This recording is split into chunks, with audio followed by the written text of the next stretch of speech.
Good morning dear students, welcome again. तो आज को जो हमारा टॉपिक है पार्ट्स ऑफ स्पीच, ये अपने इंग्लिश ग्रामर के अंदर एक बहुत ही अहम टॉपिक है। जिस प्रकार से कि टेंस के ऊपर ग्रामर आधारित है, उसी प्रकार ये पार्ट्स ऑफ स्पीच है, ये बड़े इंपॉर्टेंट हैं। तो इसको देख लेते हैं ये एक्चुअल में है क्या। पार्ट्स ऑफ स्पीच, स्पीच को आपने देखा हो कई बार कथन भी कहते हैं, भाषण भी कहते हैं और ये सेंटेंस भी है। और पार्ट्स का अर्थ आप जानते हो, हिस्सा या टुकड़ा होता है। तो किसी भी सेंटेंस के अंदर कोई भी सेंटेंस लिखा जाता है, उसके अंदर जो अलग अलग वर्ड आए हैं उनको हम किस नाम से जानते हैं, ये सीखना ही पार्ट्स ऑफ स्पीच कहलाता है। तो वो आज हम सीखेंगे कि उन अलग अलग पार्ट्स के नाम क्या हैं और उनके यूजेज क्या हैं। तो जैसे मैंने एक सेंटेंस लिखा, Ramesh and Rohit are friends. तो इस सेंटेंस में हमने देखा ये जो रमेश, अब मैं अंडरलाइन कर रहा हूं इन पार्ट्स को। तो रमेश हमारा क्या है, इसके अंदर सब्जेक्ट भी है प्लस नाउन है। एंड क्या है हमारा, कंजंक्शन है। रोहित क्या है, नाउन है। आर क्या है, वर्ब है। ये क्या है, नाउन है। यानी इस प्रकार से किसी भी सेंटेंस के अंदर हर पार्ट को अलग नाम देना, वो आज हम सीखेंगे इस पार्ट्स ऑफ स्पीच के थ्रू। तो ये जो कितने होते हैं, अभी एक नाउन आ गई, कंजक्शन आ गया, फिर वर्ब आ गई, ऐसे इस प्रकार से पार्ट्स ऑफ स्पीच हैं। वो ट्रेडिशनल ग्रामर के अंदर 8 पाए जाते हैं। नाउन है, प्रोनाउन है, वर्ब है, एडवर्ब है, एडजेक्टिव है, कंजक्शन है, प्रेपोजिशन है, इंटरजेक्शन है। और आप जो मॉडर्न ग्रामर है उसके अंदर नवा पार्ट और जोड़ दिया गया है, आर्टिकल, जिसको कि पहले हम एडजेक्टिव या डिटर्मिनर्स के अंतर्गत पढ़ते थे। अब उसको अलग से हिस्सा बना दिया गया है, 9वें नंबर पर उसका नाम निकाल दिया गया है आर्टिकल। तो अब हमारे 9 पार्ट्स हो गए इस पार्ट्स ऑफ स्पीच में। उनके एक बार मैं आपको नाम लिख देता हूँ क्या क्या हैं, तो आपके याद रहेंगे।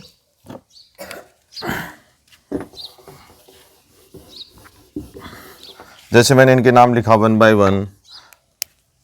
पहला मैंने लिखा नाउन, सभी जानते हो इसको हिंदी में बोलते हैं संज्ञा। दूसरा मैंने लिख दिया प्रोनाउन, इसको बोलते हैं सर्वनाम। तीसरा मैंने लिख दिया वर्ब, आर पे कम ध्यान देना है प्रोनाउंसिएशन में, वर्ब क्रिया। चौथा मैंने लिख दिया एडवर्ब, इसको हमने कह दिया क्रिया विशेषण।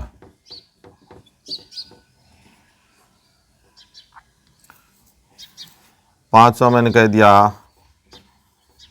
एडजेक्टिव, जिसका नाम निकाला रखा है हमने विशेषण।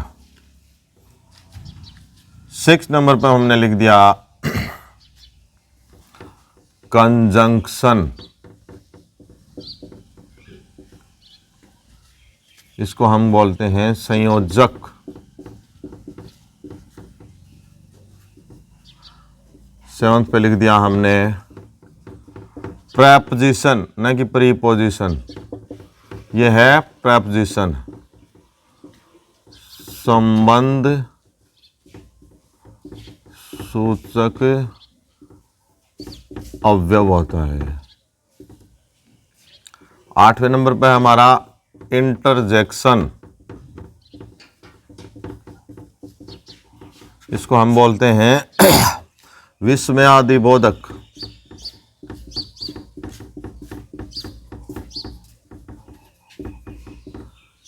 ये 8 पार्ट्स पाए जाते थे ट्रेडिशनल ग्रामर के अंदर, लेकिन अब एक और मॉडर्न ग्रामर के अंदर एक और इंक्लूड कर दिया गया है, जिसको नाम दे दिया गया है आर्टिकल,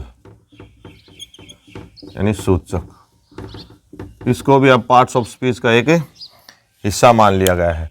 तो ये हमारे पार्ट्स ऑफ स्पीच के ये 9 आप पार्ट्स मान सकते हैं, जिनके नाम आपको याद रहने चाहिए कि noun, pronoun, verb, adverb, adjective, conjunction, preposition, interjection और आर्टिकल।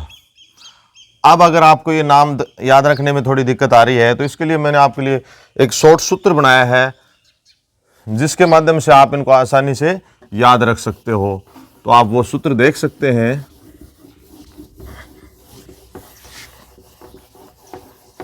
वो सूत्र है अपना, जैसे मैंने दो वर्ड लिखे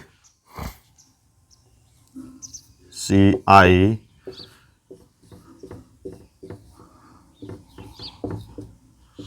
और PA, सूत्र बना दिया मैंने शिवान के पापा। तो ये बहुत इजी है, इसके तहत आप आसानी से इनको याद कर सकते हो। जैसे सी का मान लो हम क्या बनाएंगे, कंजंक्शन। आई से हमारा क्या हो जाएगा, इंटरजेक्शन। वी से क्या हो जाएगा, वर्ब। ए से क्या हो जाएगा,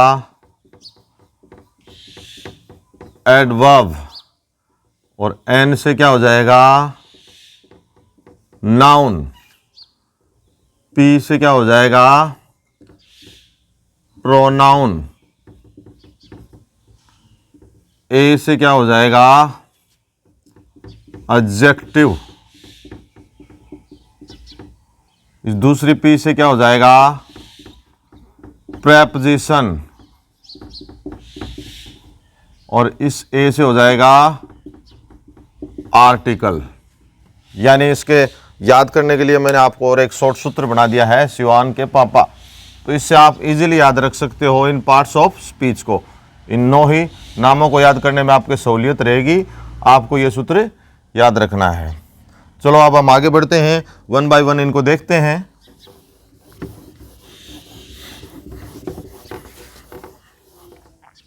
जैसे सबसे पहले मैंने लिखा नाउन।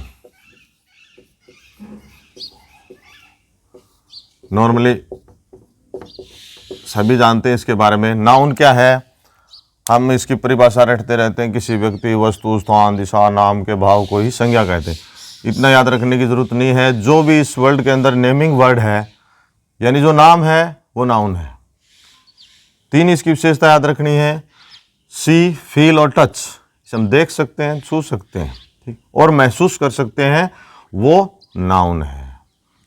तो इसके अंदर बहुत चीज़ें आ जाती हैं, यानी अधिकांश नाउन ही है। कोई भी नाम हो गया, जैसे राम हो गया, ये भी नाउन है। जयपुर है, ये भी नाउन है। वाटर है, ये भी नाउन है। यानी इस वर्ल्ड के अंदर 90% चीज़ें नाउन ही है। तो नाउन के अंदर आपको कोई दिक्कत नहीं होगी कि संज्ञा क्या है, आप इजीली कर सकते हो। सेकंड जो इसका पार्ट है उसको हम देखते हैं प्रोनाउन, जिसको कि हमने नाम दे दिया सर्वनाम। यह भी काफ़ी इजी है। ये सर्वनाम एक्चुअल में होता क्या है, इस नाउन को रिप्लेस करता है।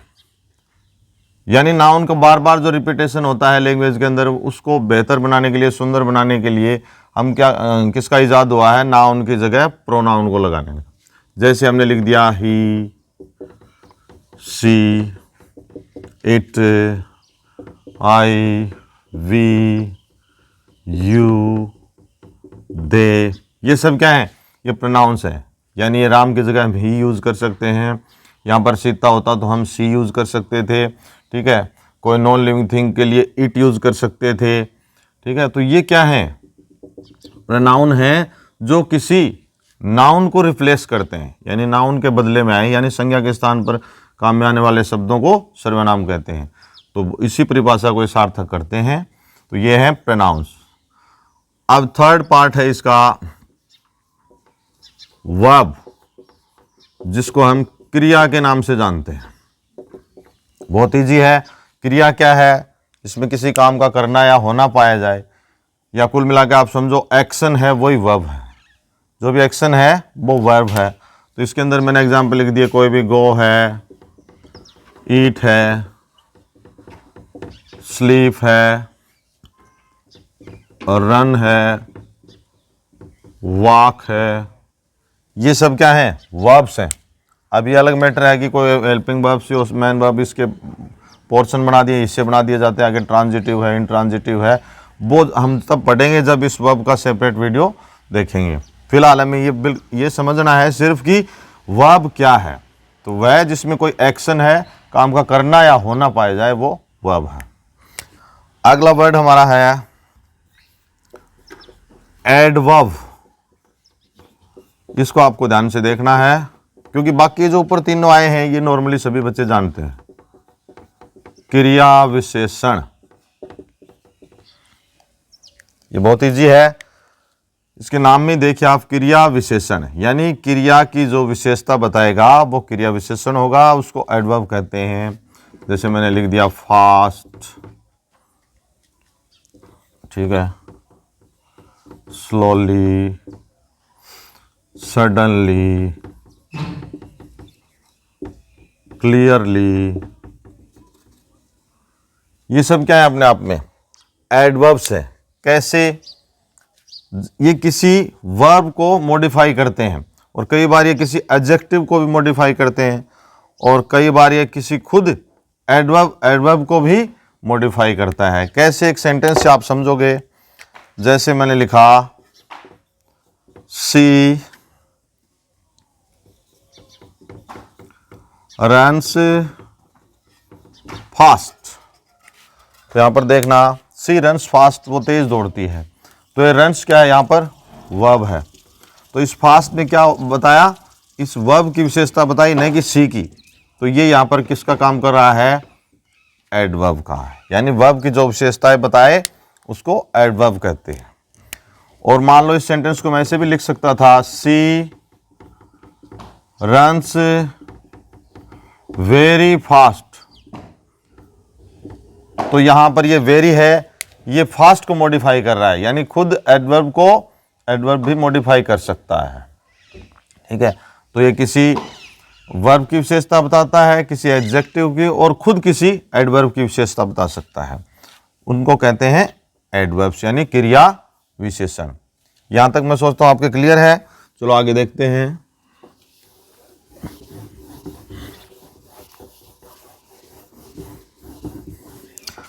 अगला जो हमारा पार्ट है जिसका नाम है एडजेक्टिव, न कि एडजेक्टिव, ये डी इसमें साइलेंट रहता है। एडजेक्टिव विशेषण, ये भी जानते हो इसके अंदर भी विशेषण वर्ड आया है, यानी ये विशेषता बताएगा। तो किसी नाउन की जो विशेषता बताता है वो एडजेक्टिव होता है। जैसे गुड, बैड, वाइट, रेड, और भी हो सकते हैं इसके अंदर। देखिए तो गुड अच्छा, बुरा, सफ़ेद, लाल, यानी किसी भी नाउन की विशेषताएं बताएंगे। जैसे Ram is a good boy, तो यहाँ पर ये गुड क्या है, बॉय की विशेषता बता रहा है, तो ये हो गया एडजेक्टिव।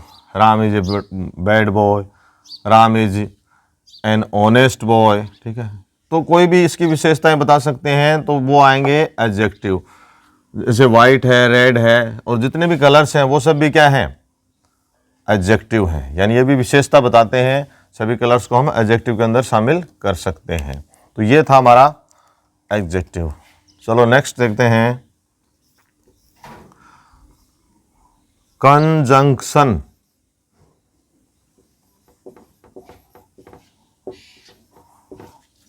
इनको हम संयोजक या समुच्चय बोधक, जो भी समझो वो कह सकते हैं, लेकिन हमें हिंदी पर नहीं, मेन इंग्लिश पे फोकस करना है। ये कंजंक्शन क्या होते हैं, ये नाम से ही देखिए इसका, कन और जंक्शन। जंक्शन मीन्स जोड़ना होता है। तो ये किन्हीं दो नाउन या प्रोनाउन को या दो सेंटेंस मान लो कभी भी, उनको कनेक्ट करने का काम करते हैं, जोड़ने का, इसीलिए इनका नाम भी क्या है, संयोजक, कंजंक्शन। ये आपने देखे हैं, बट है, एंड है, बोथ एंड है, खूब है, neither nor either और, नॉट ओनली बट आल्सो, ये सभी क्या है, कंजंक्शन का काम करते हैं। तो इनका भी एक उदाहरण देख लेते हैं, जैसे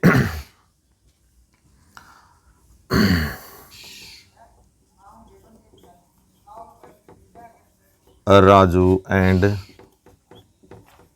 मोहित आर प्लेइंग क्रिकेट। तो राजू एंड मोहित, तो राजू और मोहित को कनेक्ट कर रहा है ये एंड। तो ये एंड क्या है हमारे यहाँ पर, कंजंक्शन है। तो इनको संयोजक कहते हैं। ये नॉर्मल से हैं, इनके एग्जांपल्स हैं, 2-3 इसमें मैंने आपको लिख दिए हैं। तो इनको कंजंक्शन के नाम से जाना जाएगा। नेक्स्ट है हमारा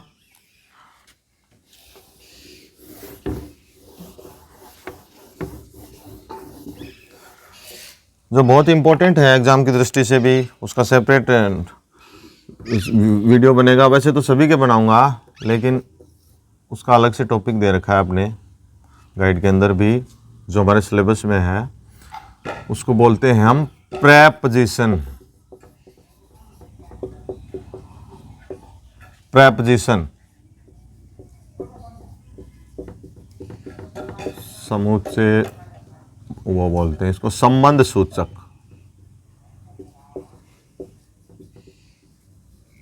संबंध सूचक ये अवयव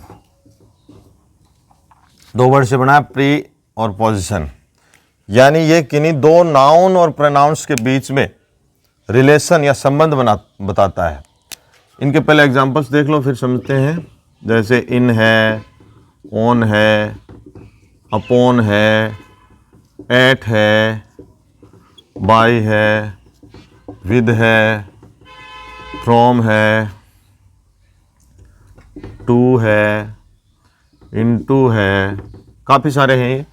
ये सब क्या है, प्रेपोजिशन है। यानी किन्हीं 2 नाउन्स या प्रोनाउंस, बता रहा हूँ 2 नाउन या प्रोनाउन, दोनों का आपस में संबंध बताते हैं। देखिए जैसे मैंने सेंटेंस लिखा, आई एम फ्रॉम झुंझुनू। तो ये आई और ये जो झुंझुनू है प्रोनाउन है, ये नाउन है। इनका संबंध कौन बता रहा है, ये from, I am from Jhunjhunu, मैं झुंझुनू से हूँ। अगर ये नहीं होता तो आई एम झुंझुनू अर्थ का अनर्थ हो जाता, मैं झुंझुनू हूँ। ठीक है, तो इन दोनों का संबंध बताने का काम किसने किया है, इस फ्रॉम ने।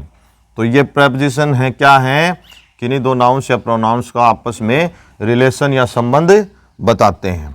ये होते हैं प्रेपोजिशन। अब ये आप समझ गए होंगे। अगला हम देखते हैं इंटरजेक्शन। इंटरजेक्शन इसको हम कहते हैं विस्मयादिबोधक।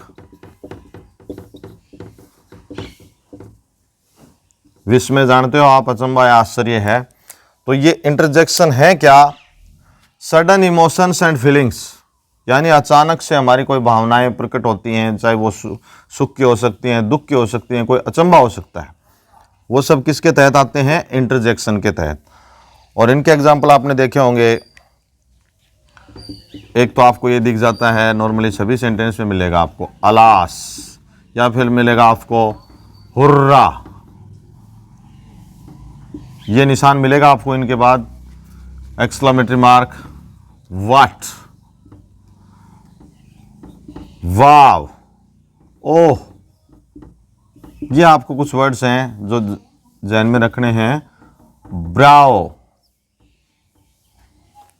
ये क्या है, किसी सुख दुख या किसी अचानक अचंभे को प्रकट करने वाले वर्ड्स हैं। इनको हम कहते हैं इंटरजेक्शन। अब आगे बढ़ते हैं। इसका इतना ही था नॉर्मल सा, ये सभी सेंटेंस के अंदर इसको आपको इस मार्क को याद रखना है, ये निशान को, ये एक्सक्लेमेटरी मार्क मिलेगा, इनको हम बोलते हैं इंटरजेक्शन। अब हमारा जो नेक्स्ट है, जो वैसे ट्रेडिशनल ग्रामर में इतने होते थे, अभी जो मॉडर्न ग्रामर है उसके अंदर एक और जोड़ दिया गया है, आर्टिकल को भी इनके अंदर इंक्लूड कर दिया गया है। तो हमारा 9 नंबर पे है आर्टिकल। इसके अंदर सभी जानते हो ए, एन और द। ये द है, न दा है न दी है, इसकी जो साउंड है वो द बोली जाएगी। ठीक है, ये तीन है, इन सभी को नॉर्मली सभी जानते हैं। ये किसी दोनों ही होते हैं, ये डेफिनेट होता है, ये इनडेफिनेट होते हैं। इनका मैं अलग से वीडियो बना चुका हूँ, इसलिए आगे ज़्यादा बताने की ज़रूरत नहीं है। आपको सिर्फ ये याद रखना है कि ए, एन और द तीन आर्टिकल हैं और वो अपने आप में पार्ट्स ऑफ स्पीच का हिस्सा हैं। अब हम एक सेंटेंस लिखते हैं जिसके माध्यम से आप ये समझ जाओगे कि इसमें अब आप बता सकते हो कि पार्ट्स ऑफ स्पीच क्या क्या है, यानी जो वर्ड आए हैं उनको हम क्या नाम दें, उनकी स्थिति के अनुसार, उनके कार्य के अनुसार। जैसे मैंने लिखा hurrah, we have won the match. तो यहां हुर्रा है हमारा, ये क्या हो गया, इंटरजेक्शन। वी क्या हो गया, प्रोनाउन। हैव क्या हो गई, वर्ब, हेल्पिंग वर्ब है। won क्या है, ये भी वर्ब। द क्या है, आर्टिकल। मैच क्या है, नाउन। ठीक है, तो इस प्रकार से किसी भी सेंटेंस के अंदर हमें ये पहचानना है कि इस पार्ट का नाम क्या है। अगर आप किसी भी सेंटेंस के अंदर ये बता पाते हो कि इसका पार्ट्स ऑफ स्पीच ये है, तो इट मीन्स आपकी ग्रामर के ऊपर काफ़ी पकड़ मजबूत है। तो अब मैं समझता हूँ कि आपको इस 9 ही पार्ट्स के बारे में पूरा ज्ञान हो चुका है और आप इजीली इसके बारे में अब कभी भी किसी भी सेंटेंस को देख करके ये बता सकते हो कि इसमें कौन सा पार्ट्स ऑफ स्पीच है। अब इसके बाद हम ये आज आपने 9 समझ लिए हैं, अब इनको 1 बाय 1 पढ़ेंगे। तो सबसे पहले हम पढ़ना चाहेंगे वर्ब। तो अगले वीडियो में आप देखेंगे वर्ब, जिसको मैं सेपरेटली एक वीडियो बना रहा हूँ, जिसके अंदर आपको टोटली वर्ब्स के बारे में बताया जाएगा, उसके कितने प्रकार होते हैं, कितने प्रकार से इसको व्यक्त कर सकते हैं। तो अगला वीडियो देखने के लिए बने रहें चैनल पर। Till then, bye.